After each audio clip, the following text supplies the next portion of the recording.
the story behind Denmark's most infamous beer. Last week, I promised myself to buy a bottle of champagne if my team Middlesbrough won the playoff championship, but they actually lost that game, so I felt I deserved a punishment more than a reward. So I bought myself a can of Special Brew, probably the most infamous beer to come out of Denmark. If you've not heard of it, it's a very dark, strong-tasting lager of about 7.5 to 8% alcohol content. If you're from the US, you might call it malt liquor. If you're from the UK, you might call it super strength lager. And in the UK, it's associated with people who drink publicly or have alcohol problems and people who want to punish themselves. But the origins of Special Brew are far more honourable than you might think. In fact, Special Brew was made to honour the person voted greatest Briton of all time, Winston Churchill. Churchill was very popular in Denmark during and following World War II. And in 1950, he was invited to Copenhagen to receive a knighthood from the Danish king and become a member of the Order of the Elephant. Elephants are a very important part of Danish culture. We'll talk about it another time. The Carlsberg brewery, who also happened to really appreciate elephants,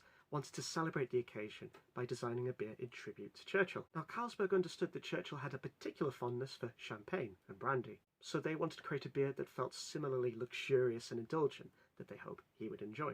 So they tried to make Special Brew cognac flavoured and made sure it was high strength.